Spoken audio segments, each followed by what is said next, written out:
একই ডিজাইন পরতে ভালো লাগে না বা বানাতেও ভালো লাগে না। আর এই বাটিকটা সচরাচর সবার মাঝেই দেখেছি। তো আমি আজকে নতুন একটা ডিজাইন করলাম আপনাদের জন্য। আর আমি এখানে ভয়েল কাপড় নিয়েছি এবং ভ্যাট কালার দিয়ে আমি বাটিক করে নিয়েছি। আর বাটিক করার পর কাপড়গুলো সুন্দর করে শুকিয়ে নিয়েছি। তারপর আমি সুন্দর করে যেগুলো সেলাই করার ছিল সেগুলো সেলাই করে নিয়েছি।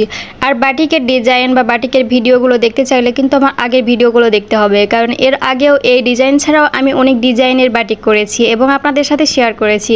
যদি সেগুলো শিখতে চান অবশ্যই কিন্তু আমার আগের ভিডিওগুলো দেখবেন। আর এই বাটিকের ডিজাইনটাও আমি বেশ কিছুদিন আগে কিন্তু ভিডিও আপলোড করেছি, সেটা দেখতে চাইলে অবশ্যই দেখবেন যদি এটা শিখতে চান। অন্য কাজের ব্যস্ততায় এই জামাতে আর হাত দেওয়া হয়েছিল না। বাটিক করার পর ওই রকমই রেখে দিয়েছিলাম, কিন্তু আমি আগে থেকেই নিয়ত করেছিলাম যে এখানে আমি হ্যান্ড পেন্টিং করব এবং ফুতির কাজ করব। তো আজকে যখন আমি সময় পেলাম তখন আমি এই কাজটা হাতে নিয়েছি। আর এখানে যে হ্যান্ড পেন্টিং করতেছি তার কোনো নির্দিষ্ট ফুল আঁকায় নেইনি, আমার মনে যেরকম হয়েছে সেরকম করে এখানে ফুল আর্ট করে নিচ্ছি। যেহেতু নিচে কালার আছে তাই আগে সাদা দিয়ে নিয়েছি যাতে ওই রংটা ভালোভাবে বোঝা যায়। আর এখানে আমি খয়েরি কালারটা ইউজ করতেছি, তবে পুরো পাতাটাই আমি খয়েরি কালার দেব না। আমি একদিকে ডিপ রাখবো আর একদিকে হালকা রাখবো, মানে আলো ছায়ার ব্যাপারটা একটু বোঝানোর চেষ্টা করব। আর এখানে কিছুটা হলেও রেল স্টিক লাগে যেন ফুলটা, তার জন্য আমি এরকম করতেছি। পুরোটা সমান রাখলে কিন্তু ভালো লাগবে না। এই জামাটা শুরু করার সময় থেকে আমার একটু টেনশনে ছিল যে কীরকম হবে।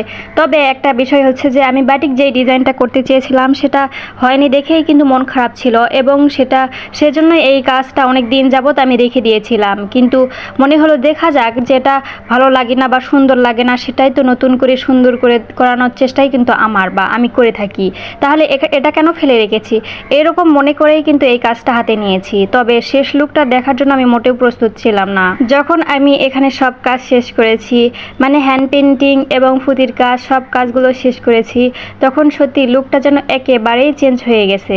এরকমটা জানলে আমি তখন কাজটা ফেলেই রাখতাম না, এটা অনেক দিন আগেই শেষ করে দিতাম। তো যাই হোক, এই কাপড়টা একেবারেই ভয়েল, একেবারেই সুতি, আর এটা মাত্রই একেবারে গরমের জন্য অনেক আরাম, অনেক পারফেক্ট। যে কোনো অনুষ্ঠানেও পরতে পারবেন অথবা বাসায়ও পরতে পারবেন। তাই যদি পছন্দ হয় অবশ্যই কিন্তু আমার ইনবক্সে অর্ডার করে ফেলবেন। আর এটা একবার বিক্রি হয়ে গেলে সেম টু সেম কপি আমি নিজেও করতে পারবো না, হয়তো বা সেরকম হবে কিছুটা, কিন্তু এরকম সেম টু সেম হবে না, কারণ এটা অনেক ডিজাইন মিলে একটা ডিজাইন হয়েছে।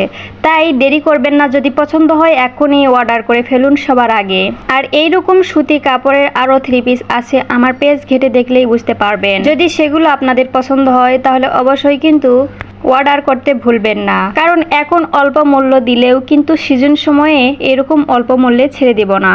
তো আজকে আমার এই কাজটা কেমন হয়েছে না নিলেও কিন্তু জানিয়ে যাবেন। এবং সবশেষে আমি এখানে সুন্দর করে ফুতিগুলো বসায় নিচ্ছি। আর আমার ফাইনাল লুক এটা। কাজটি আমার কেমন হয়েছে অবশ্যই জানিয়ে যাবেন। আজকে ভিডিও পর্যন্তই, সবাই ভালো থাকবেন, আল্লাহ হাফেজ।